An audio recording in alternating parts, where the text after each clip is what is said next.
여왕은 아름다운 성에서 살았습니다. 그녀는 꿈꾸던 딸이 있었습니다. 그 아이는 검은 머리에 백설공주의 피부를 가졌습니다. 따라서 그들은 그녀를 백설공주라고 불렀습니다. 여왕은 곧 죽었습니다. 왕은 오랫동안 슬퍼하지 않았고 1년 후 새로운 여왕을 궁전으로 데려왔습니다. 그녀는 아름다웠지만 화가 났습니다. 여자는 마법의 거울을 가져왔습니다. 매일 그녀는 그에 대한 그녀의 반선에 감탄하고 그에게 똑같은 질문을 했습니다. 누가 세상에서 가장 아름답습니까? 거울은 항상 진실만을 말해왔습니다. 따라서 정직하게 여왕의 아름다움을 칭찬했고 여자는 행복으로 빛났다. 백설공주는 자랐고 매년 그녀의 아름다움은 더 밝아졌습니다. 그리고 이제 다시 한번 거울에 말하면서 여왕은 이제 그녀가 세상에서 가장 아름답지 않지만 백설공주라는 응답을 들었습니다. 여왕은 자신의 궁전에서 이것을 견디지 못할 것입니다. 그녀는 충실한 하인에게 공주를 뚫을 수 없는 덤불로 이끌고 죽이라고 명령했습니다. 그러나 하인은 여왕을 위해서도 달콤한 소녀를 죽일 수 없었습니다. 그는 공주를 어두운 숲으로 데려와 그녀를 놓아주었습니다. 그리고 그는 자신이 성으로 돌아와 여왕에게 그녀의 명령을 따랐다고 말했습니다. 오랫동안 공주는 모든 종류의 숲 주민들의 도움을 받아 숲을 헤매었습니다. 백설공주는 그들에게 매우 친절해서 강한 친구가 되었습니다. 저녁에 공주는 우연히 작은 집을 우연히 발견했습니다. 그녀는 그것에 들어가 집에 아무도 없다는 것을 알았습니다. 테이블은 7인용으로 침실에는 7개의 유아용 침대가 있습니다. 그리고 이 집의 모든 것이 아주 작았습니다. 따라서 백설공주는 여기에 7명의 작은 사람이 살고 있음을 깨달았습니다. 길고 힘든 여정 끝에 그녀는 침대 중 하나에 누워 잠들었습니다. 7 난장이는 밤 늦게 집으로 돌아왔습니다. 예상치 못한 손님의 등장에 크게 놀랐다. 잠자는 백설공주는 너무 매력적이어서 드워프들은 그녀를 잠들기로 결정했고 그녀를 깨우지 않았습니다. 아침이 왔다. 백설공주가 일어나서 7 난장이를 보고 무서워했습니다. 그러나 그들은 그녀에게 애정이 있었고 소녀는 그녀의 문제에 대해 이야기했습니다. 그들은 즉시 백설공주를 좋아했고 난쟁이들은 그녀를 그들과 함께 머물도록 초대했습니다. 또한 그녀는 요리, 씻기 및 청소와 같은 집을 돌보는데 동의했습니다. 매일 아침 난쟁이들은 산으로 가서 금과 보석을 채취하고 밤늦게 돌아왔습니다. 일하러 나가는 그들은 백설공주에게 그녀가 사악한 계모를 두려워하고 낯선 사람들에게 문을 열지 않았다고 경고했습니다. 이때 여왕은 평소와 같이 비밀실로 가서 마법의 거울과 이야기를 나눴다. 그런데 거울은 갑자기 그녀가 세상에서 가장 아름다운 것이 아니라 백설공주라고 말했습니다. 공주가 아직 살아있고 집에 있는 놈들과 함께 살고 있다는 것을. 여왕은 매우 화가 나서 백설공주를 직접 다루기로 결정했습니다. 그녀는 비밀실로 가서 독이 있는 사과를 요리했습니다. 겉은 매우 아름다웠지만 누군가 한 조각만 먹으면 죽을 것입니다. 사과가 준비되자 여왕은 늙은 상인이 되어 난장이의 집에 왔습니다. 달콤한 노파를 보며 백설공주는 그녀에게 미안함을 느꼈다. 그녀는 아무것도 의심하지 않고 집을 떠났습니다. 노파는 그 소녀를 잘 익은 사과로 대하고 이 사과를 먹으면 영원히 젊고 아름답다고 말했다. 백설공주는 그녀를 믿었고 사과를 물자마자 죽어 숨을 멈췄습니다. 만족스러운 여왕은 궁전으로 갔습니다. 저녁이 되자 드워프들은 퇴근하고 백설공주가 바닥에 누워있는 것을 보았습니다. 그녀는 숨을 쉬지 않았습니다. 그들은 너무 큰 소리로 흐느끼고 애통해 근처 숲에서 사냥을 하고 있는 잘생긴 왕자가 그들의 외침을 들었다. 모든 동물을 두려워하는 어떤 종류의 울부짖음이 그에게 흥미로워졌습니다. 왕자가 난장이의 집을 발견했을 때 백설공주를 보았습니다. 그녀는 너무 아름다워서 어린 왕자가 즉시 그녀와 사랑에 빠졌습니다. 그는 백설공주를 치료할 수 있는 의사가 있기 때문에 드워프들에게 그녀를 데리고 성으로 데려가도록 설득했습니다. 드워프들은 그것을 허용했습니다. 그런 다음 왕자는 하인에게 공주를 어깨에 매라고 명령했습니다.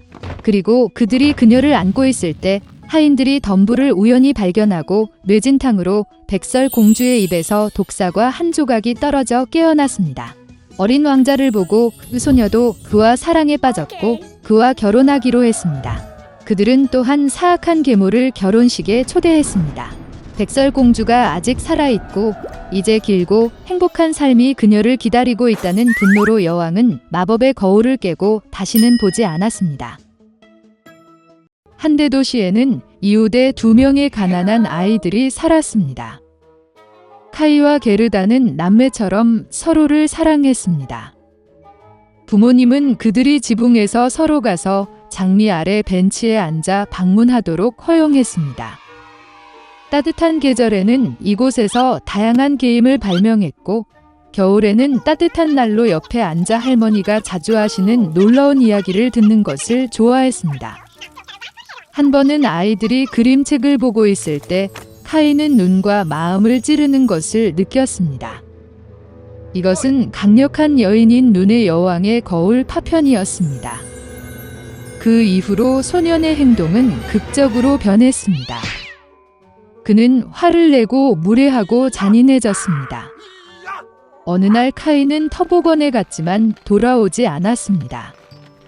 게르다는 카이의 실종 사실을 알았을 때 오랫동안 울었다. 하지만 그녀는 카이가 살아있다고 확신했기 때문에 그를 찾기로 결정했습니다. 오랫동안 거더는 숲과 들판을 걷다가 꽃에 묻힌 멋진 집을 발견했습니다. 안주인이 그녀에게 나왔습니다. 그것은 큰 밀짚 모자를 쓴 늙고 오래된 마법사였습니다. 노파는 게르다를 정말 좋아했기 때문에 불쌍한 소녀를 홀리게 하여 영원히 함께 떠났습니다. 거더는 여행의 목적을 잊고 친절한 여주인의 멋진 정원에서 많은 시간을 보냈습니다. 우연히 장미를 보고 카이를 기억하고 마법에서 깨어나면 길을 갔다. 도중에 거더는 크고 똑똑한 까마귀를 만났습니다. 그는 그 소녀에게 결혼을 앞둔 공주를 안다고 말했고 그녀의 약혼자는 카이와 매우 흡사해 보였다. 까마귀는 게르다를 데리고 가기로 했습니다. 한 번 궁전에 들어서 다 거더는 미래의 왕자를 보았습니다. 불행히도 케이아이는 아니었습니다.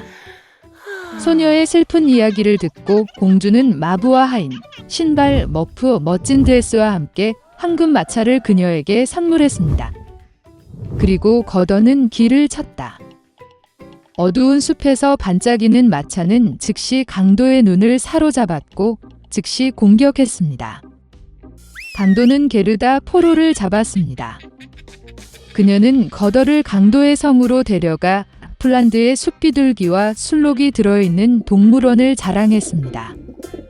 그녀의 포로 이야기를 듣고 강도는 그녀를 불쌍히 여기고 카이를 찾아 술록과 함께 가자. 술록은 그 소녀를 나이든 라플란드 여성에게 데려왔는데 그는 지친 소녀를 데우고 먹였습니다. 그녀는 눈의 여왕의 궁전 근처에 사는 친구 핀에게 말린 대구에 대한 몇 마디를 써서 소녀를 도와달라고 요청했습니다. 그녀는 게르다에게 카이의 나쁜 행동의 원인은 그의 마음과 눈을 치는 거울의 파편이며 따뜻한 사랑의 마음의 힘에 얼음이 녹지 않는다면 결코 갖지 않을 것이라고 설명했다. 눈 여왕의 궁전으로 거더는 혼자 갔다. 아무도 감히 강력한 여인의 집에 접근하지 못했습니다. 그녀는 매우 춥고 무서웠습니다. 성에서 자신을 발견한 거더는 그가 얼마나 춥고 황량하고 죽었는지 놀랐습니다. 곧 그녀는 완전히 파랗게 변하고 추위에 거의 검게 변한 카이를 발견했습니다. 소녀는 구석에 앉아 빙원에서 영원이라는 단어를 배치하려고 했습니다. 이 경우 그는 전 세계와 눈의 여왕의 선물로 새 스케이트 한 쌍을 받았을 것이기 때문입니다. 게르다는 카이에게 달려가 그를 꽉 안고 울었다. 그녀는 뜨거운 눈물로 소년의 마음에 박힌 가시를 녹였다. 집어든 카이도 울기 시작했고 두 번째 조각이 눈물과 함께 그의 눈에서 흘러나왔다. 그들은 서로 만나서 얼마나 기뻤습니까? 그러나 기뻐할 시간이 없었습니다. 눈의 여왕이 돌아오기 전에 그들은 얼음 궁전에서 나와야 했습니다. 카이와 게르다는 마침내 눈의 여왕의 왕국에서 나왔을 때 그들은 서둘러 집으로 돌아갔다. 돌아오는 길에 그들은 거더의 수색을 도운 모든 친구들을 만났습니다. 집에서 가장 좋아하는 피는 장미가 그들을 기다리고 있었고 일어난 모든 일은 곧 무거운 꿈처럼 잊혀졌습니다.